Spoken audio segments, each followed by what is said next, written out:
So, what if I told you that the key to leading powerfully is not about being the loudest person in the room, but being the one that is most soul aligned? Today's guest doesn't just believe that, she embodies it. And I can sit here and say so because I have watched her in action. I get to call her my friend, so lucky me. But before we dive in, if you are tuned in, go hit that subscribe button, smash that bell so you do not miss a single notification. Now let's welcome my friend, Tracy Spears, who is a powerhouse speaker, author. You guys better be watching her expressions right now because I am totally jamming to those. She is also the brilliant mind behind the Exceptional Leaders Lab. Are we still calling it that? I see it says the Leader Lab there. But today we're not talking about all of that. We're going deeper. We're talking about leadership far beyond those titles, the legacy that you and I cannot fake, and what it really means to lead from a place of wisdom. So, Tracy, welcome. How are you? Wow, I'm super good. Thank you for having me. It is the Leader Lab because my business partner got tired of saying Exceptional Leaders Lab all the time. So yeah, that's Hey, short and sweet, it that's right. stayed. That's That right. is, so we're gonna jump in, let's just cut to the chase because I feel like I can sit here and pick your brain forever. I know we're on a time crunch because I, of course, had to get caught up with your life and my life and how we haven't seen each other. But what is a truth about leadership that most people aren't ready to hear? Oh, the truth that most people aren't ready to hear is probably, I think, a relief that you don't have to have all the answers. I think that's most people think that leadership is the smartest person in the room or the person that signs the check or the person with the big title. But leadership is not that. That's a function of leadership. Leadership to me is influence. So when I think about leadership that people don't want to hear is you're leading in every room you're in every conversation you're in, with everybody that you're talking to. And so that reason people might not want to hear that is you can't be lazy with that, right? Like it's easy to sit in the cheap sheets or seats and throw shade, but like to know that you're walking this earth, influencing everybody, whether you're at your dinner table or you're at in the boardroom. So I think that it just comes with so much more responsibility than what people want. There you go. That's my quick answer. I love it. I love it because, like you said, people think leadership comes in the boardroom. Leadership is my conversation with my children That's or right. our conversation at the grocery store, right when we're waiting to check out. It creeps in ways that we might not even think about it. In You've coached hundreds, if not thousands, of leaders by this point. What is the biggest myth that you find high achieving women? I know you coach men as well as women, but high achieving women believe about themselves. What is that one myth? The one myth. I think that they have to, and it might not be a myth. So there's a couple of them that are going to come to mind. I mean, that you have to work twice as hard to get half as far. So that might be true. That might not actually be a I myth. was going to say, isn't that true for women though? Yeah, I think the myth about women is that that maybe people don't realize is though women are could may or may not be more prone to imposter syndrome, that men are equally as prone to imposter syndrome. So I think the myth that only women experience that, I think anybody with a big business card, when the stakes are high, ends up in imposter syndrome.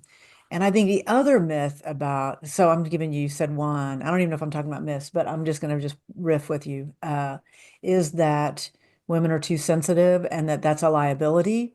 And so I think it's a strength. And so just the idea that, women sometimes think they have to put on I have to have all the answers and be one of the guys.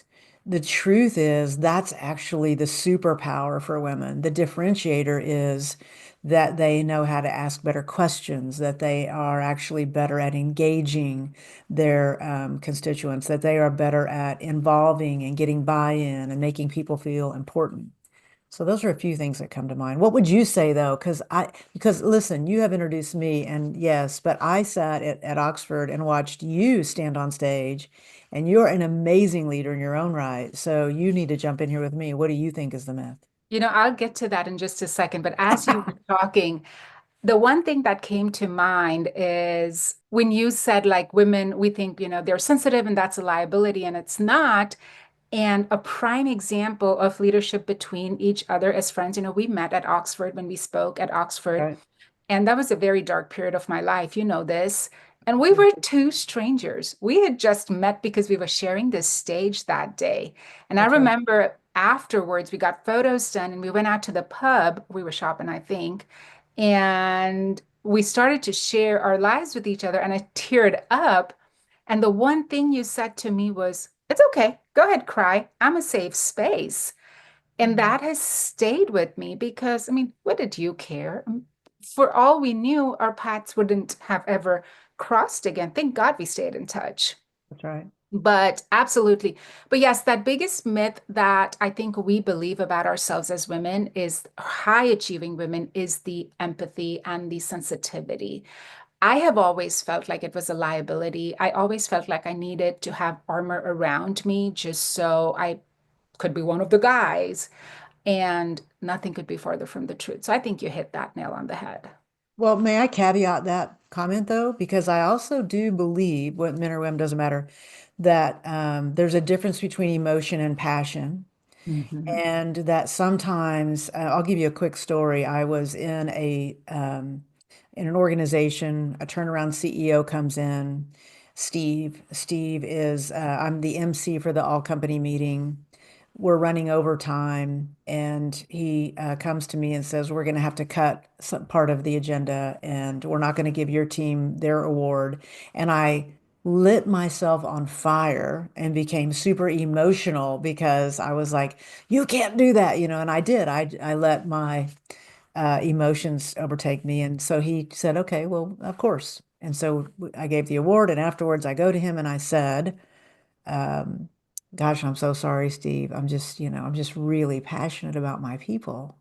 And he said, "Wow, well, I know really passionate people that aren't overly emotional. And if you want to play at this level, you better learn the difference between those two things." And so, and I said, "By the way, thank you for the feedback." And I walked off, and that was it.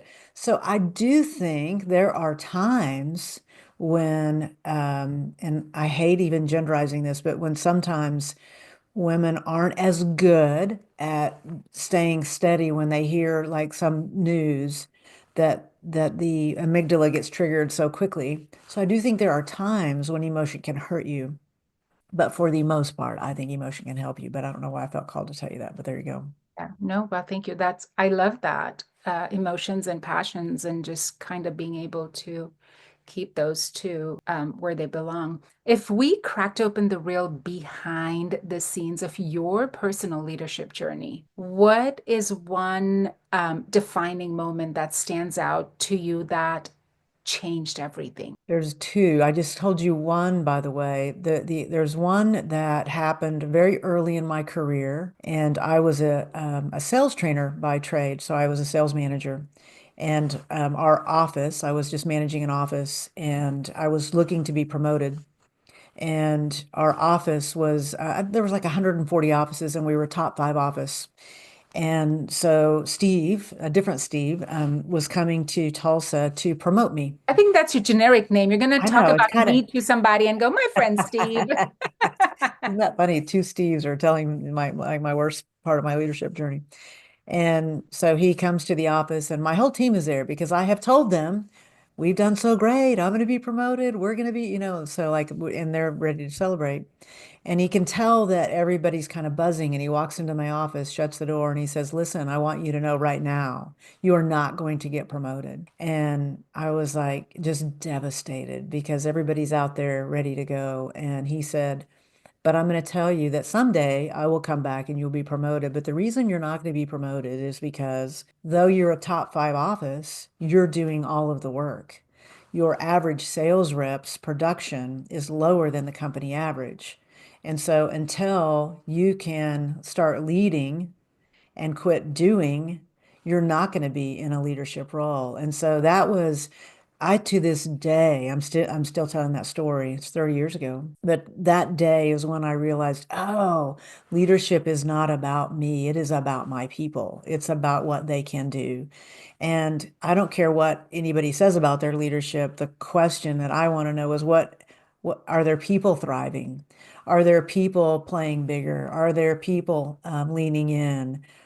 Or are they highly engaged? Or are there people not thriving? So that was probably the one thing that stands out. And I had the same kind of thing happen with, I was in college, I played softball at OU, and Marita Hines was my softball coach.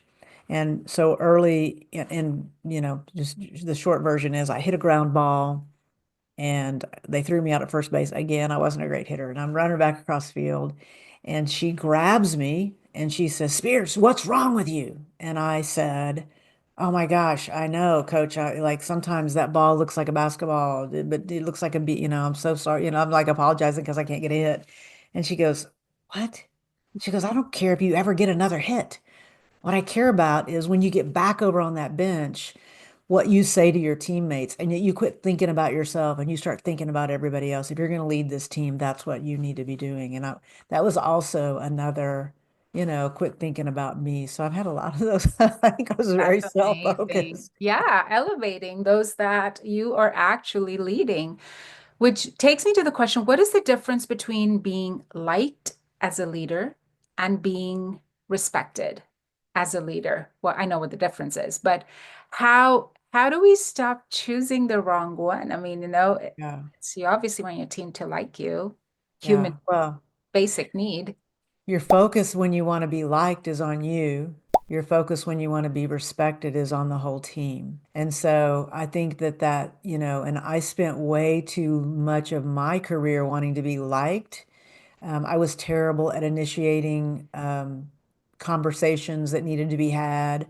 I would dodge tough conversation. I wouldn't tell people the truth about their performance because I was valuing my comfort over the greater good for the team. And as a leader, your responsibility is to hold safe space for the entire team, right? It's when you're not having that conversation with a low performer or somebody that's creating issues for the team or toxic, whatever. What I think is easy to forget is you're focusing on one thing, but you're losing the rest of the room, right? Like you're losing all the message that you're sending by not having that conversation is so much more damaging than to have the uncomfortable conversation. And by the way, I think people want to be expected to do their best. I really do. I think the leader that can say, "I think you're phoning it in. I know you got more in the tank, and it's not okay that you just show up without that. So come on, I need you to be better." You can say it in that exact tone where you're still friendly and all that. But I think that people respond to that better. I think when the leader isn't having those conversations, everybody starts to kind of settle into the temperament of, "Oh, I guess we're not expected to do our best." So then people start acting out. And I think we're all just children running around anyway, by the way. Right? So Toddlers, all of us. 100%, 100%. Has there been a limiting belief that you've carried for too long that you finally recognized? Um, and how did you overcome that when it came to your own leadership journey? There's several. One of them is that I have to outwork everyone else, that I have to know more than everyone else. That was definitely a self-limiting belief. That idea of I don't want to ask people to do things that I wouldn't be willing to do. Well, I just robbed them of their opportunity to shine and contribute. So there's that. I think not being authentic. I'm a gay woman moving about the world, and I spend 29 years in a company where it takes me 25 years to even tell anybody I have a girlfriend. So I'm still nervous about that. In this political climate, I'm nervous about it again. But I think I was not authentic. I thought I was being authentic, but I was raised with check your stuff at the door. No, but don't bring that part of you. Just bring work you in here. That's all. We just want work, Tracy. And I'm actually very good at that because I can outwork most people. But I think as a leader, there was, there was, I'm sure, some mistrust. They're like, do we know her? We really don't know her. So I think that was probably, yeah, I could keep going, Magna. That's like, there's so many mistakes I've made. Not a Those are book to huge. write, Tracy. That's right. Right. Yeah, I'm writing it. So you work with a lot of powerful women. What have you found separates those from that just go play a role to those that actually go out and build a legacy? What is that magic factor? Well, I think it's a couple of things. The first thing that came to mind is it is intentionally curating your personal ecosystem, right? It's being very intentional about building relationships with people that can influence your career. It's building relationships with people that you can learn from so you don't have to make all the mistakes. It is being intentional about what you want and not just taking what is being offered to you, right? So I think there are a lot of people that get promoted because somebody goes, "You'd be great in the role." And then they go, "Oh, I'll take that." And then I think that you wake up and you go, "Oh my gosh, I that wasn't even what I wanted." I think I'm going to give you something that's going to feel like a detour, but I'll connect the dots back.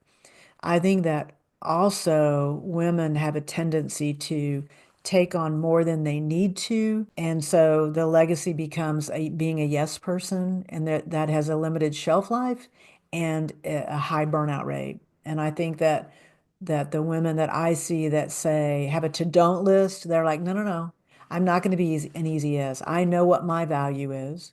I know where I can contribute. I know where I have muscles that other people don't, and I'm going to leverage that. I think those women, their legacy is more of, kind of they knew what they wanted and they were willing to say no to things that a lot of other people probably wouldn't say no to because they were afraid that somebody wouldn't like them or they were afraid of what it could do. And the truth is, and you know this, when you start saying no, everybody starts valuing you more.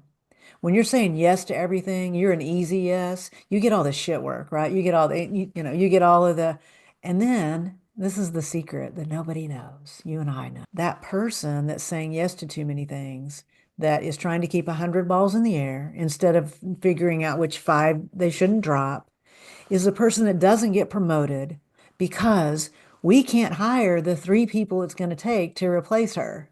And so we keep her in that role. Or their leader, the leader says, "Oh, I can't live without her." And they're sabotaging her in rooms she's not in because they don't want to lose her. Because how could I find another Megna, right? How could that even happen?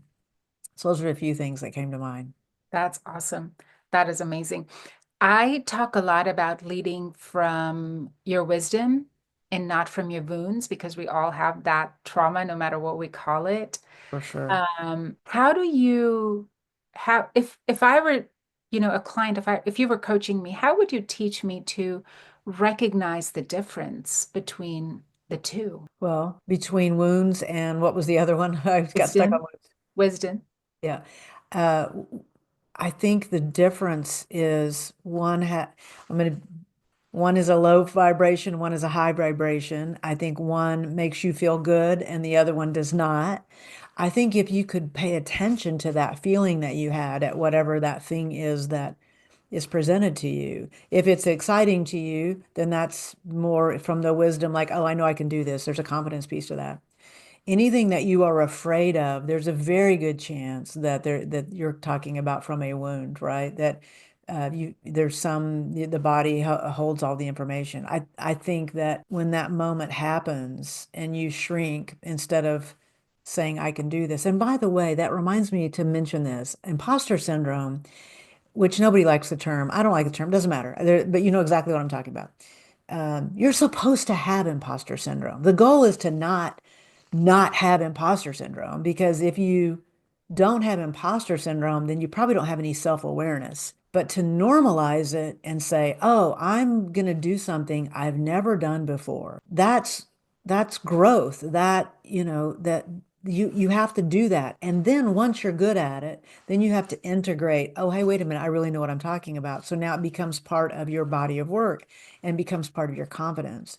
So I think sometimes that, where you're talking about whether it's wisdom or wounds or imposter syndrome, all of that gets caught up in the stories that we tell ourselves, right? That, oh my gosh, I can't do that. You said I've interviewed or coached hundreds of thousands. I've interviewed thousands of people, women and men. And I know for sure a man will walk in knowing 40% of the job and just talk about that 40% and be the right person. I know 100% for sure the woman is going to come in, they're going to know 90% and they're going to spend their time convincing me why they might not be the right person because they don't know that last 10%. And by the way, I think the men are right. They should be talking about what they do know. They'll figure it out when they get there. And the women should be talking about what they do know. They'll figure it out when they get there, but you can't know what you don't know until you get there. And so I think to be very intentional about, when you're feeling fearful, maybe it's from the past, maybe it's from a wound, but it also just might be, um, normal because anytime you try anything new, right, just to have that little bit, there's a difference between fear and anxiety. There's to know the different emotions that are coming up for you. I don't know if I answered your question at all, but You does. did, you did. Okay, Of course, okay, that brings me to another question. Both of okay. us in our own ways are onto, if I may say so, the second act of our careers, right? Started elsewhere, headed elsewhere, finding, building our legacy or whatever that may be. How do you define success now as opposed to what it was earlier? It's two things: being paid for what I know instead of what I do, and doing only things that bring me joy. That's it. Absolutely. It's, our earlier question, the thought that came to mind was if it's not a heck yes, it's a hell no. That's Like right. there's no overthinking it. It's listen to your gut. Like you said, your body keeps the score. Yeah, yeah. But yes, yes, I love that. What is But your I want to can I connect something to that? Because I think there's one piece missing in that. Like the hell yes comes when you have taken time to create what you want and what your intention is. Because you can't trust your gut because you have everybody's biased. And so sometimes trust your gut if you are afraid of something for sure. But you have to connect, you have to first think about how you want it to end. Like what are you looking for? Because that will inform your gut. Then you trust your gut all along. If you don't at least decide what you want first, then you are literally not going to be able to recognize what's a good opportunity or a good thing from a bad and a scary thing. So I think that making that time, whether it's goal setting or dreaming or a gratitude list, whatever it is, just creating. I think most people don't spend enough time thinking about what brings them joy. What do I want? They think about what they don't want.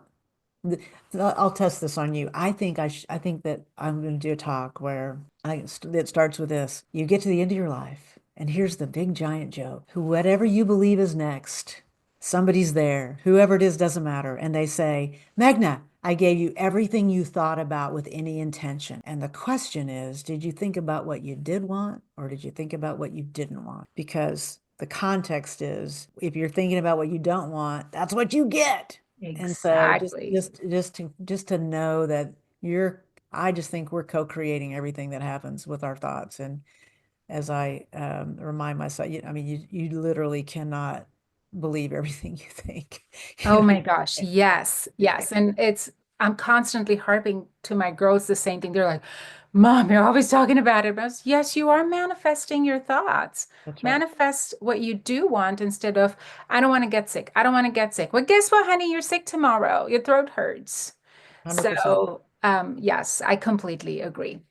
As we start to wrap up, we're going to do a fun rapid fire Already? round. Okay. All right. No thinking, no thought processes, nothing like Okay. that. What is your leadership superpower? No Uh, thinking.